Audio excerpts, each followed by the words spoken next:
tout le monde. Donc, je vais présenter euh, ces résultats. Je vais dire ces résultats, mais plus que les résultats aussi, en fait, ma présentation porte sur la démarche parce que c'était dans le cadre d'un projet pilote, donc à Ruisseau Castor. Et donc, il y avait cette partie d'analyse des coûts et bénéfices qui faisait l'objet finalement de l'étude, des recherches qui devaient être menées. Donc, la démarche de recherche est aussi importante, je dirais, que les quelques résultats que je vais vous présenter vers la fin, parce qu'au fur et à mesure que je vais vous présenter notre approche méthodologique, je vais évoquer les écueils que nous avons connus. Et lorsqu'on fait ce type d'intervention à l'échelle des bassins versants, finalement, comment éventuellement on peut contourner ces écueils. Donc, les résultats qui sont présentés là sont ceux qui sortent de la maîtrise de Philippe le Riche, qui a fait donc sa maîtrise en agro-environnement à l'Université Laval, pardon, en agroéconomie à l'Université Laval. Et actuellement, il est dans la partie professionnelle de sa carrière.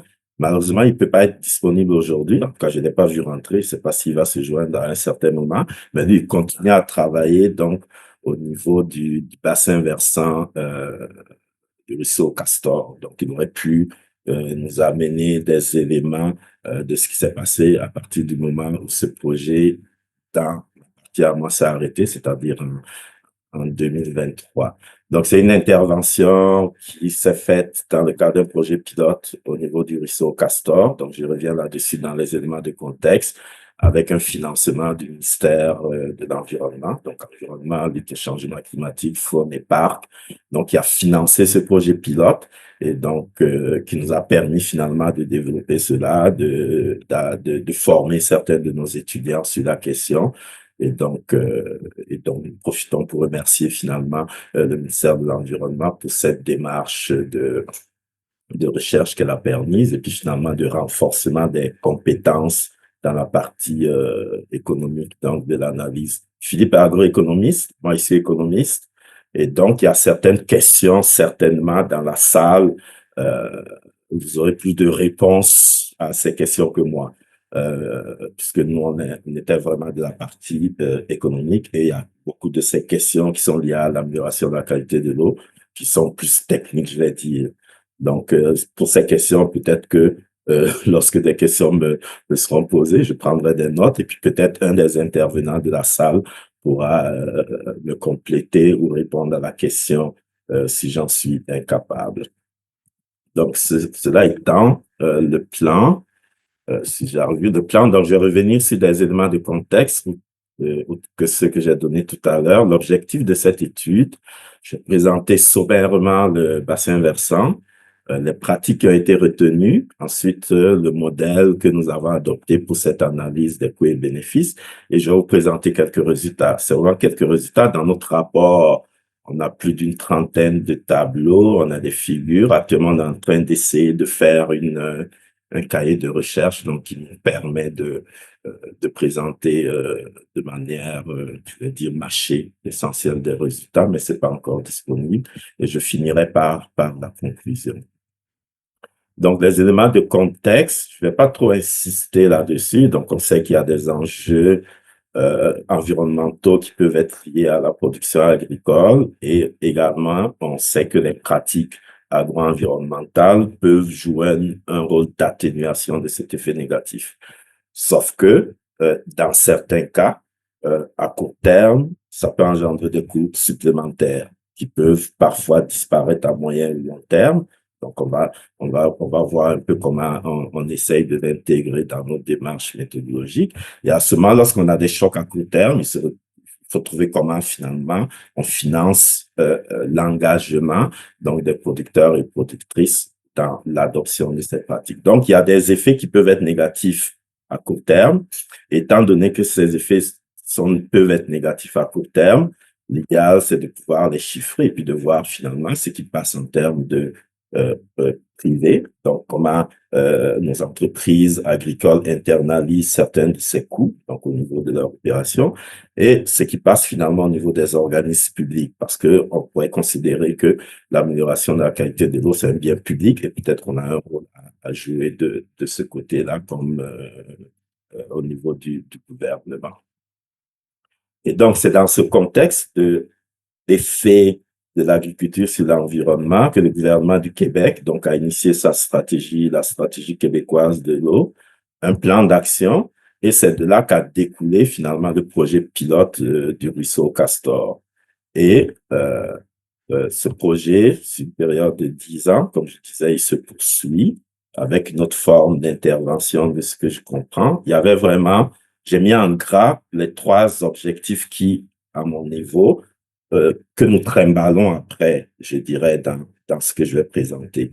Donc, améliorer la qualité de l'eau, l'adoption de pratiques agro-environnementales à long terme. Donc, il faut les adopter, mais il faut les maintenir. Mais également, ce qui était important pour les entreprises agricoles et qui transparaissait, c'était que cette action en faveur de la qualité de l'eau ne devait pas nuire à la bonne santé économique des entreprises agricoles.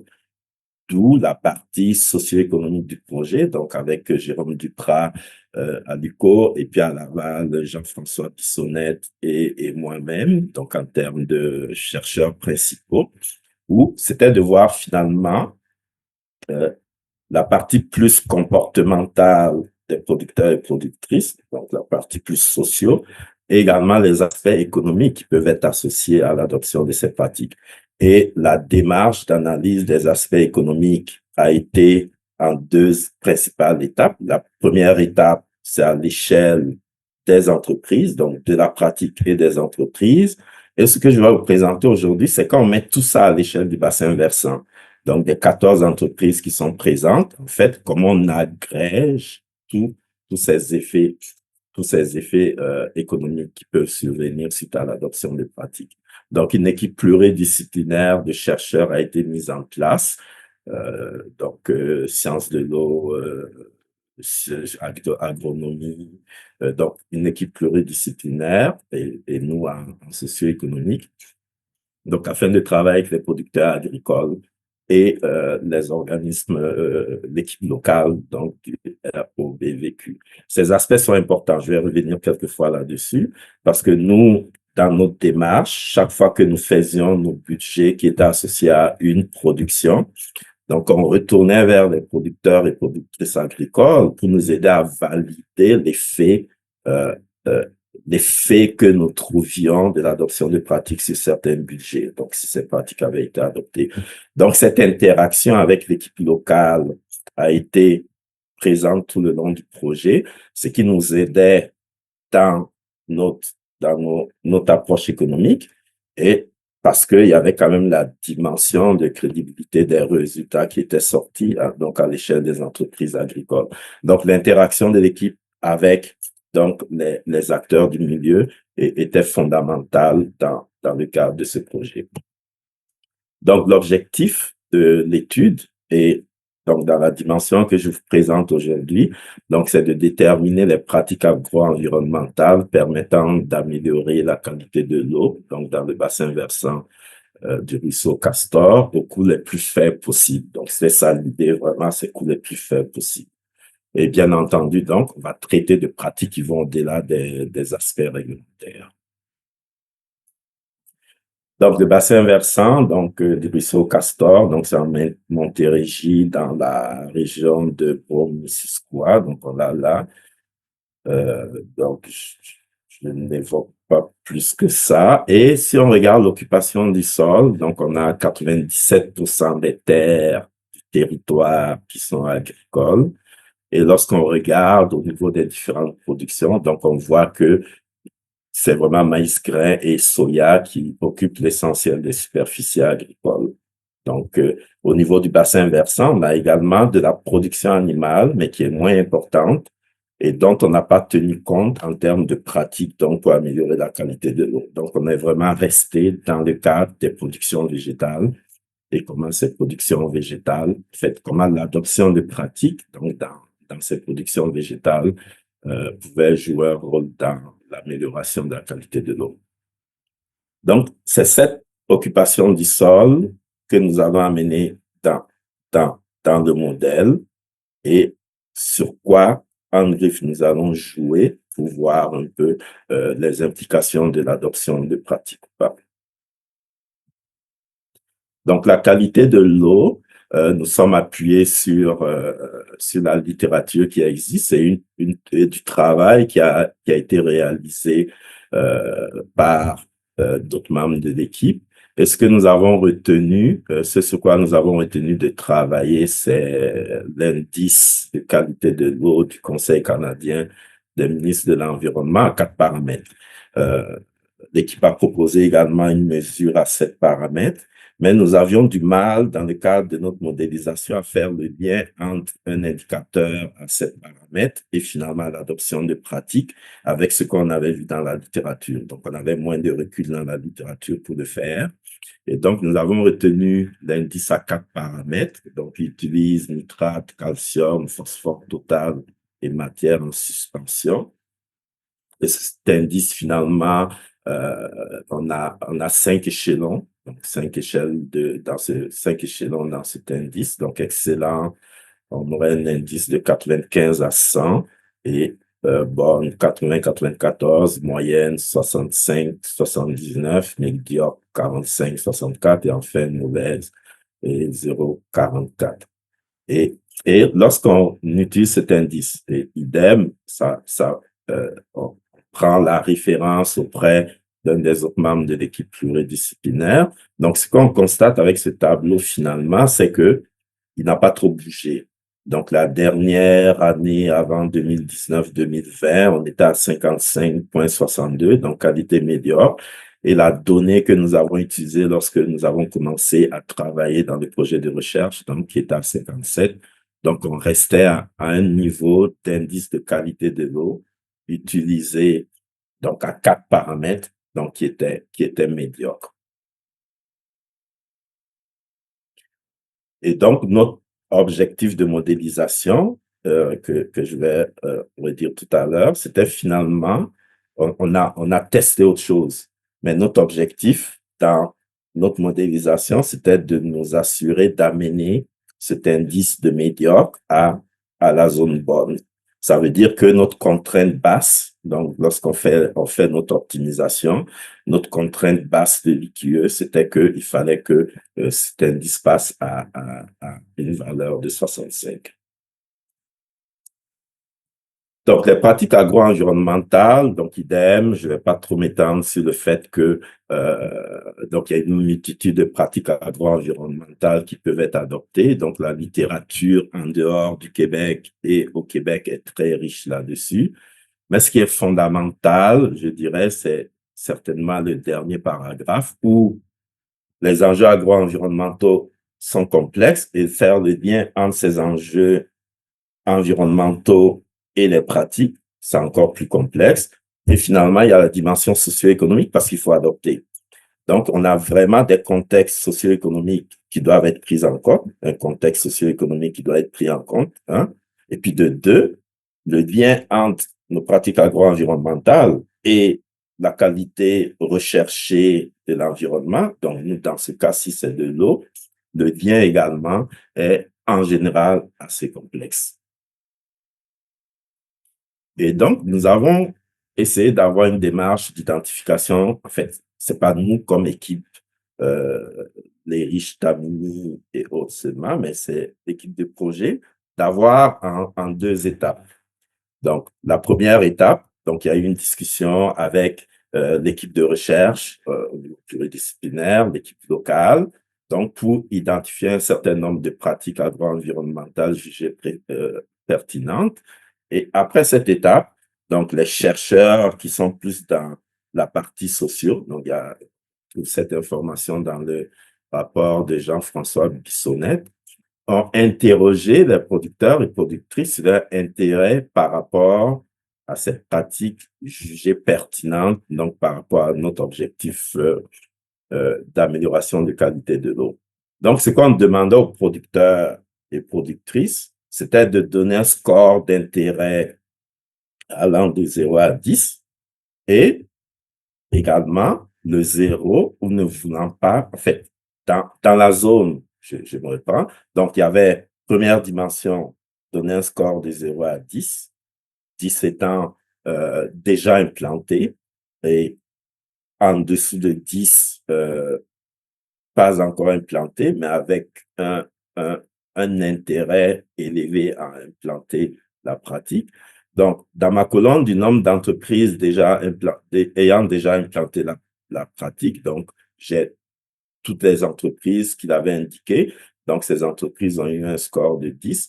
Donc, on voit que la question de rotation était en général quand même assez présente et également certaines bandes riveraines. Mais lorsqu'on regarde la dernière colonne, on voit quand même que également pour la question des bandes riveraines élargies, donc parce que c'était ça la pratique qui était discutée dans ce cas-ci, euh, on avait quand même une réticence à le faire. Donc, on va voir comment on le modélise plus tard, parce qu'au-delà des coûts même d'implantation, on a également des coûts d'opportunité qui peuvent être importants. Et donc, on a un intérêt des producteurs et productrices. Et ce que nous faisons par la suite, donc dans les contraintes de notre modèle, on a un modèle sans contraintes, donc où on considère que on ne tient pas compte des intérêts potentiels des producteurs et en gros, on force l'adoption des pratiques, ou un modèle où on pondère la possibilité d'adoption de chacune de ces pratiques par les intérêts des producteurs. Donc, à ce moment, on n'a plus une optimisation qui est seulement, je vais dire, théorique, mais on tient compte un peu donc, de l'aspect comportemental au niveau du bassin versant. Donc, les pratiques retenues, donc on a les cultures de couverture et engrais verts. Donc, parmi les fonctions, donc j'en cite quelques-unes là, la protection contre l'érosion, donc l'amélioration de la structure et de l'activité biologique du sol, puis la gestion donc, des matières, des nutriments, en gros. Donc, il y avait la culture de couverture en engrais vert, on avait l'ajout d'une céréale ou d'une prairie dans la rotation, avec donc les effets positifs que ça a, et ce que ça implique, donc l'ajout d'une rotation dans d'une céréale ou d'une prairie, donc les prairies, on mettait des prairies pour 3 ans, donc ça fait que finalement, nous devons considérer plusieurs cycles de production pour s'assurer de bien comparer nos différents modèles de production. Puisque si vous avez une production à deux productions, une rotation à deux productions versus à trois productions, donc sur 3 ans, ou à 5 productions sur 5 ans, donc vous ne comparez pas des comparables. Donc, il nous fallait avoir un certain nombre de rotations minimales qui nous assuraient qu'on considérait le même nombre d'années pour chacune donc des rotations que nous avons pour comparer du comparable. Et également, cela nous permettait d'aller intégrer des gains éventuels en termes de rendement lorsque on adoptait des cultures de couverture ou lorsque justement on ajoutait une céréale ou une prairie dans la rotation. Cela a été une partie relativement, comment je vais dire ça, euh, difficile à faire converger. À partir de quand et quel pourcentage, à partir de quand on a les gains agronomiques qui sont associés à l'amélioration, aux nouvelles pratiques, à partir de quand, hein, et puis de deux, quel niveau. Donc, nous avons fait plusieurs rencontres avec des agronomes de terrain, nous avons eu plusieurs discussions, nous avons consulté la littérature, donc pour essayer pour chacune des productions que nous avons, pour pouvoir intégrer le rendement. C'est important parce que à court terme, on n'a pas de gain de ce côté. Donc, ça entend pour dire qu'à moyen et long terme, c'est tous ces gains qu'on va aller chercher en termes de pratique et qui auront un effet finalement sur le coût de l'adoption, donc au niveau des entreprises. Et finalement, on avait des bandes riveraines, donc élargies, bandes riveraines élargies, donc 5 mètres, qui étaient enherbées ou arborescentes. Et nous avons utilisé également là des travaux parce que nous sommes en modélisation, donc on avait On a besoin d'équations, je dirais, presque partout dans notre modèle. Donc, on a utilisé des travaux qui nous permettaient d'approximer. Donc, nous sommes conscients que c'est une approximation certainement grossière parce que la capacité des bandes riveraines à capter les matières polluantes dépend de plusieurs facteurs, mais on avait une équation donc qui nous aidait à approximer finalement euh, la capacité de captation donc de matières polluantes par les bandes riveraines. Et la dimension la, la plus compliquée, je dirais, du projet et qui met le plus d'incertitude au niveau du résultat que je vous présente là, c'est le lien entre l'adoption de nos pratiques agricoles et l'amélioration de la qualité de l'eau. J'ai vu Alain Rousseau passer à un certain moment dans les, dans les participants. Donc, et je sais que Alain travaille sur certains bassins versants où tout est modélisé en fait. Et étant modélisé avec des pratiques différentes, on peut faire un lien direct entre la pratique et la qualité de l'eau. On ne l'avait pas au niveau de Risson Castor. Donc, on n'avait pas cette modélisation. Donc, on a essayé, après justement discussion avec l'équipe, de voir est-ce qu'on pouvait contourner cet écueil en utilisant la consultation d'experts? Donc, on a formulé un outil de consultation qui était structuré en 5 sections. Donc, on présentait notre indice de qualité de l'eau. A. En B, on discutait des pratiques qu'on proposait. Et en CDE, donc les sections, on regardait chacune des pratiques et on essayait d'évaluer, lorsque c'est adopté, l'effet de l'adoption sur l'indice de qualité de l'eau à court, moyen et long terme. Tous ceux qui sont techniques dans la salle, je vais parler de salle, en fait, savent très bien que finalement, euh, cette évaluation dépend fondamentalement, finalement, de la structure de chacune de ces entreprises qui sont présentes là. Donc, on a envoyé le questionnaire à une cinquantaine d'experts, d'expertes, et il y en a beaucoup qui trouvaient que finalement, ils n'avaient pas suffisamment d'informations pour aller au bout de leur évaluation. On a eu un retour d'à peu près 11, je pense, de mémoire. Et finalement, c'est pour ça que dans les résultats que je vais vous présenter, on a décidé de prendre des médianes, en fait. Donc, des médianes, des effets postulés par les experts et non pas des moyennes. Et donc, ça, c'est une dimension donc d'analyse de sensibilité qui mériterait d'être faite, étant donné que c'est important, puisqu'on on veut voir comment ces pratiques améliorent la qualité de l'eau. Donc, si on ne sait pas l'effet sur l'outcome, qu'est la qualité de l'eau, donc bref, il faut faire une analyse de sensibilité de ce côté-là. Donc, je vais essayer d'accélérer parce que je vois que le temps passe. Donc la démarche d'analyse des coûts et bénéfices, nous considérons ce qu'on peut monétariser. Je reviens après sur la question des gaz à effet de serre qu'on n'a pas monétarisé, mais dont on tient compte dans les modèles. Mais fondamentalement, c'est des dollars qu'on allait chercher. Donc, des dollars en termes de revenus et des coûts. Et en gros, on avait 3 principaux acteurs, je vais dire ça comme ça. L'agriculture, donc je parle d'entreprises agricoles, mais c'est la zone qu'on modélise, les municipalités, avec notamment les coûts de traitement de l'eau, et le gouvernement, parce qu'on a des politiques qui sont en œuvre. Et donc, notre programmation linéaire consistait à, à modéliser, à maximiser donc les bénéfices de ces agents sous la contrainte de l'indice de qualité de l'eau désirant être atteint, donc 65 qu'on avait dit, et on a bien sûr un niveau maximal possible qui est de 100, mais également les superficies totales des terres agricoles. On a 11 000, pardon, 1191 des poussières, donc de terres agricoles. Donc, on ne peut pas avoir un modèle qui ne tient pas compte de cette contrainte. Et également, donc, contrainte additionnelle qu'on a mis par la suite, c'est sur le comportement des producteurs. Donc, en gros, on a les éléments qu'on considère sont de cela. Donc, on a une approche de budgétisation partielle parce que finalement, on a notre référence et si les choses changent, ce qu'on essaye de voir finalement, c'est les éléments de produits et de charges en plus ou en moins. Et c'est ça qu'on va aller regarder.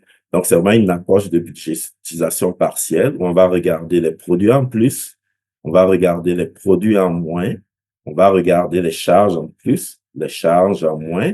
On avait la partie privée, donc il y a l'entreprise agricole, mais il y a la valeur également la valeur des, la valeur des habitations. Je vois que je ne l'ai pas mis dans mon tableau, mais également la partie publique, donc, avec les taxes, mais également la partie d'appui aux producteurs et productrices agricoles ou la partie de l'entretien des cours d'eau. Donc, on avait privé, public et fondamentalement, donc, on faisait de la budgétisation partielle où, de notre référence, on voyait ce qui bougeait. Donc, l'entreprise agricole est caractérisée par donc, la production, donc la production principale, et du fait qu'il y ait adoption ou non, donc culture de couverture à grès vert, rotation des cultures bandes riveraines, puisque les deux éléments sont liés. Je reviens là-dessus pour montrer. Donc, à la fois la production et l'adoption, les deux sont liés, puisque l'adoption a un effet sur la partie de revenus qui vient sur la production. Donc, on part de marge bénéficiaire brute, donc on construit à partir des références du CRAC. Et pour la question des bandes riveraines, nous avons utilisé le ProConseil, donc un logiciel qui est très utilisé sur la question. Et donc, comme je le disais, nous avons discuté avec les personnes sur le terrain pour essayer de valider l'essentiel donc des informations chiffrées que nous avions. Là, je montre, je vais pas trop m'attarder là-dessus. Donc, les marges bénéficiaires desquelles nous sommes partis, donc par rapport à chacune de ces occupations du sol. Donc là, nous avons les marges bénéficiaires initiales et, pardon, les marges bénéficiaires sans adoption de pratique. Et à partir du moment où on adopte une pratique, donc que ce soit de la rotation ou des cultures de couverture, donc les marges sont ajustées pour tenir compte finalement du coût de l'adoption, donc ou revenus éventuellement. Donc, si vous mettez le foin, il y a des revenus qui viennent avec éventuellement. Donc, du coût, mais c'est également ajusté pour tenir compte de l'impact sur les rendements. C'est fondamental parce que justement, au-delà de l'amélioration de la qualité de l'eau, l'ensemble des pratiques qu'on a là jouent un rôle également sur l'amélioration de l'outil de production qu'est le sol. Et donc, il y a un impact sur les rendements. Donc, les marges sont ajustées également pour en tenir compte. Donc, les bandes riveraines sont de trois types. Et pour les bandes riveraines également, nous tenons compte finalement de notre production principale, en plus des bandes riveraines, parce que nous tenons compte des coûts d'implantation et d'entretien de la bande riveraine. Donc, ça, on peut considérer que c'est uniforme selon les types de bandes riveraines. Mais après, le coût d'opportunité dépend de la production principale. Si un producteur passe d'une bande de 3 mètres de large à une bande de 5 mètres de large, il perd ce 2 mètres-là en termes de production principale. Donc, on a bien un coût d'opportunité qui est lié à l'adoption finalement de la bande riveraine, donc il faut tenir compte. Et ce coût d'opportunité va dépendre donc, de la production principale. Donc, nos marges brutes initiales euh, que je vous ai présentées là, finalement, lorsque on joue dedans, donc, se transformait finalement en marge qui dépendait fondamentalement de la production mise en œuvre, mais également de l'un et ou l'autre des pratiques ayant été adoptées. Donc, ça donne une équation donc au niveau de l'entreprise agricole qui ressemble à celle-là. Donc, on maximise l'ensemble des revenus. Je parle d'entreprise agricole, mais à nouveau, il ne s'agit pas d'entreprise agricole, mais puisqu'on était dans la modélisation du bassin versant. Donc, c'est plus le secteur agricole. Donc, c'est pas abus de langage que je parle d'entreprise agricole, mais c'est bien le secteur agricole, donc au niveau du bassin versant. Donc, les autres dimensions, le coût de traitement des eaux, nous assumons, en fait, dans le modèle, nous avons une équation qui lie l'amélioration de la qualité de l'eau à la dimension, pardon, à la diminution du coût de traitement de l'eau. Donc, c'est un plan théorique. Donc, cet auteur, Price et Berling, donc, il a trouvé comment, en considérant nos 4 paramètres. C'est comme je vous le disais, nous avions retenu ces 4 paramètres, justement, parce que c'est ceux qui nous donnaient l'impression qu'on pouvait, en utilisant cette littérature, voir ce qui se passait. Donc, pour des questions comme celle-là, donc, il peut faire le lien. Donc, nous l'avons dans notre modèle, mais on ne l'utilise pas parce qu'au niveau de ruisseau Castor, la question ne se posait pas. Donc, dans le cas de notre étude, mais dans notre modèle d'optimisation, donc, on a une équation qui lie l'amélioration de la qualité de l'eau, donc, au coût de traitement de l'eau dans le bassin versant. Et également, le même auteur propose finalement, lorsqu'on met en place des bandes riveraines arborées, quel est le niveau de captation en fait qui permet de ne pas envoyer d'éléments nutritifs mauvais vers les cours d'eau. Donc, également, donc, on peut faire un lien entre notre pratique qui est de l'adoption des bandes riveraines arborées, parce que dans notre outil, on les a séparés, ça a des coûts différents et ça a des effets différents également sur la qualité de l'eau. Et puis, donc, les coûts de traitement de l'eau.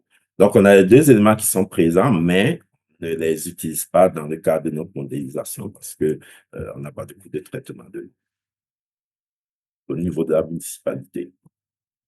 Les valeurs des propriétés, également, on a Nichols et Crompton, donc, qui ont proposé finalement, euh, euh, lorsque nos, des indicateurs comme les 4 que nous avons dans notre indice de qualité de l'eau bougent, comment ça impacte finalement la valeur des propriétés dans la région. Donc, nous l'avons ajouté également dans notre modèle pour essayer de voir comment finalement, lorsque la qualité de l'eau va s'améliorer dans une région donnée, quel peut être l'impact sur l'amélioration de la valeur des propriétés. C'est sûr que si on passe, on change de 2, 3 unités notre indicateur, peut-être qu'il n'y en a pas. Par contre, on s'entend pour dire que si on passe d'un indicateur de très mauvaise qualité de l'eau à un indicateur de qualité excellente de l'eau, donc la valeur des propriétés autour d'un bassin versant donné peut s'améliorer. Donc, nous avons tenu compte de cette possibilité dans le modèle, donc d'amélioration de la valeur des propriétés à la suite de l'adoption des pratiques et qui améliore la qualité de l'eau. L'entretien des fossés agricoles, donc nous faisons l'hypothèse, nous appuyons beaucoup sur les travaux de Mondler et Guiraud, donc au niveau du lac Saint-Pierre, où on voyait un peu l'effet, on essayait de voir justement l'effet au niveau régional aussi, l'effet de l'adoption de pratiques sur les fossés agricoles et les cours d'eau. Donc, nous reprenons leur approche dans le cadre de ce travail. Les producteurs déboursent 30% des coûts d'entretien et le MAPAC 70% et les coûts d'entretien des fossés agricoles sont entièrement à la charge des producteurs. Comme je vous le disais, on a certaines des dimensions qu'on ne peut pas monétariser euh, qui, qui sont présentes, donc qui sont présentes dans le modèle. Mettons, la séquestration du carbone, on peut sortir des données avec le modèle là-dessus. Mettons, si on voulait faire une sorte de transfert de bénéfices, donc on essaye de voir finalement si on devait monétariser ça, ce que ça donnait, donc on peut le faire. On n'a pas considéré la biodiversité. On a vu que dans nos bandes riveraines, on peut avoir des arbres arbustiques, ainsi de suite. Donc, on a une amélioration de la biodiversité en lien avec l'amélioration également, avec l'adoption de ces pratiques. On ne l'a pas considéré, mais il est clair que on peut faire un lien relativement facile, même si c'est pour une analyse qualitative, entre l'adoption d'un certain nombre de pratiques finalement et la séquestration du carbone ou alors l'amélioration de la biodiversité dans la région qui nous concerne. Mais nous ne l'avons pas monétarisé, donc nous n'en avons pas tenu compte dans notre étude. Les contraintes, ok, je vais commencer à faire de l'arbitrage. Les contraintes sur les superficies. Donc, nos contraintes sur les superficies, donc on a la superficie maximale, donc ça va de soi. Pour ce qui est des autres contraintes, en fait, donc, superficie maximale des bandes riveraines d'une largeur de 5 mètres. Donc, on a une étude, l'étude réalisée par l'équipe en géographie a montré que si on prenait le cours d'eau, finalement, au maximum, on pouvait avoir cette superficie de bande riveraine de 5 ou 3 mètres. Et 1 mètre, la question, c'est qu'on ne voulait pas retourner en arrière également. Donc, on mettait des contraintes pour le maximal, mais également s'assurer que on n'avait pas de retour en arrière en termes d'adoption. Donc, les IQE, tels que j'en parlais tout à l'heure, ici, donc, je vais pas trop insister là-dessus parce que j'en ai parlé. Donc, ici, ce qu'on fait, donc, on met nos contraintes pour le potentiel d'adoption des pratiques agro-environnementales. Donc, mais minimales, on considère que celles qui sont en place restent en place. Donc, on va pas faire diriger les producteurs, productrices vers autre chose. Et les maximales, on pondère l'adoption de certaines pratiques avec la volonté à adopter. Donc, on a bien un modèle qui est contraint où on a le statut actuel et on considère que finalement, on ne pourra agir que sur ce que les entreprises agricoles veulent bien mettre en place. Donc, en résumé, on a les entreprises agricoles, les municipalités, le gouvernement, les collectivités, et en contrainte, on a les superficies et les choix des entreprises. Donc, j'arrive au niveau des résultats.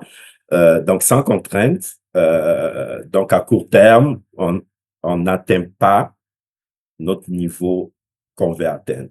Donc, en court terme, même si on met ensemble l'ensemble de ces pratiques, donc à court terme, sans contrainte ou avec contrainte sur le modèle, on ne l'atteint pas. Par contre, donc à moyen terme et à long terme, donc on atteint le niveau désiré qui est que notre IQE soit supérieur à 65. Donc, comme je vous le disais tout à l'heure, étant donné que on n'a pas eu le taux de réponse qu'on voulait, donc nous avons choisi de prendre la médiane. Donc, c'est ça dans le tableau, médiane figure, en fait. Donc, c'est par rapport à ce que les expertes et experts ont postulé, donc, de l'effet d'adoption de ces pratiques. Et le questionnaire séparait les pratiques. Donc, on s'entend pour dire que on a certaines pratiques pour lesquelles on peut avoir un effet de synergie.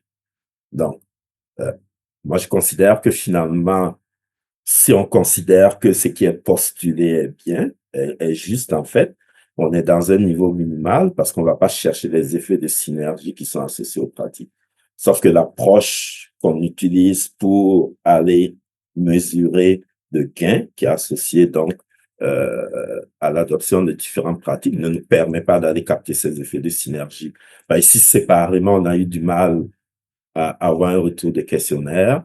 Donc, on n'aurait aucune réponse si on voulait tenir compte des niveaux de synergie entre l'ensemble de nos pratiques. Donc, à court terme, on ne l'atteint pas. Et si je regarde la partie économique, donc on voit clairement que à court terme, on a bien un coût qui est présent, puisque si on part du 100% de notre scénario initial, donc en termes de bénéfices totaux au niveau de l'entreprise agricole, il tombe à 53%. Donc, dans un modèle sans contrainte, et dans un modèle avec contrainte, il diminue moins. Ce qui est intuitif, il diminue moins parce qu'on ne force pas les entreprises agricoles à adopter ce qui est plus efficace. Donc, il y a une sorte c'est ça, on reste avec ce qu'elles désirent faire. Mais si on regarde à moyen et long terme, en fait, donc MT et LT, les moyens et long terme, On voit qu'en intégrant les gains potentiels de l'adoption de ces pratiques sur les rendements, on se retrouve donc, à des niveaux de bénéfices totaux des entreprises qui sont supérieurs à la situation initiale dans les deux cas. Donc, dans le modèle sans contrainte et dans celui avec contrainte, les gains en termes de bénéfices totaux auprès des entreprises agricoles étant plus élevés dans le modèle sans contrainte. Donc, ça implique que finalement, c'est bien le coût à l'entrée qui est important et c'est bien le coût à l'entrée qui constitue une barrière. Et une fois que ce coût à l'entrée est fait, et c'est peut-être pour cela que il y a des politiques qui durent 3, 4 ans, et ainsi de suite, pour s'assurer que ce coût à l'entrée est fait. Après, tous les gains de l'adoption de la pratique sont bien présents et donc, et on n'a plus besoin d'intervenir en termes de politique. Donc, je vais essayer de ramasser le reste. Donc là, je montre les occupations du sol sur le territoire selon nos deux modèles. Donc, un modèle sans contrainte. Donc, comment le sol est occupé. Donc, ce que notre modèle choisit comme occupation du sol qui donne la meilleure combinaison de bénéfices de l'ensemble des acteurs et gains en termes d'IQE. Donc, notre modèle, c'est vraiment ça, c'est la meilleure combinaison de l'ensemble de ces gains qu'elle va chercher.